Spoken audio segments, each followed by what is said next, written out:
It began as a way to break the silence of domestic abuse when Maine shut down during the COVID-19 pandemic. 5 years later, Finding Our Voices has placed posters of survivors in more than 100 communities across the state.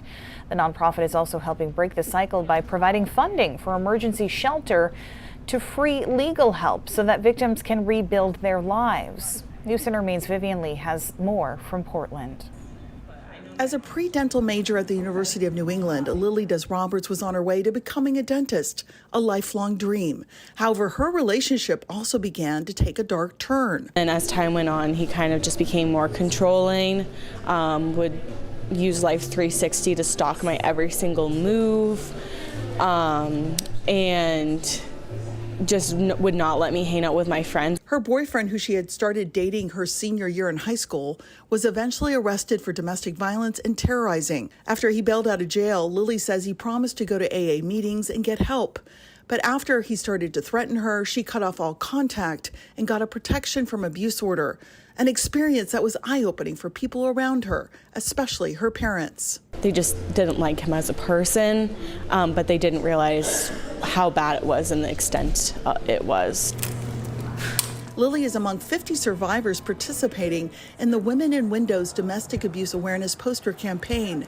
Finding Our Voices began in the early days of the pandemic to let survivors in lockdown know help was available. The posters are up in hundreds of restaurants, businesses, schools, and public buildings across Maine. The 21-year-old and 85-year-old Mary Lou Smith are the youngest and oldest women featured in the campaign. The grandmother spent 43 years in an abusive marriage, suffering emotional and physical abuse at a time when speaking out was often stigmatized. I hope to make, by being on these banners, to allow other women to become their own heroine. And then you can go out, reach out, and to do other things. Each one has a different message, so it's important to see a lot of them. Patricia McLean, a domestic violence survivor, founded the nonprofit. The organization connects survivors to emergency resources, hosts podcasts, rallies, and holds online support groups. The implants underneath there. The Finding Our Smiles project involves 30 dentists giving free dental care to survivors. Several attorneys are also donating legal services for victims. The nonprofit's Get Out, Stay Out Fund has provided nearly $300,000 to more than 1,000 Maine women and children.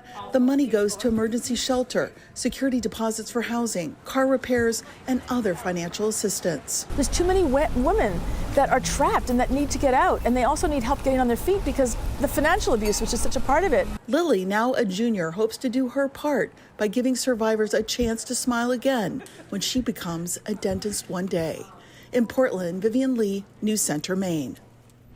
Experts say domestic abuse is pervasive and often too difficult to detect, especially when signs are subtle. Several warning signs of an abusive partner can include violence, controlling behavior, isolating a partner from friends and family, financial manipulation, and threats to assert dominance over their victims.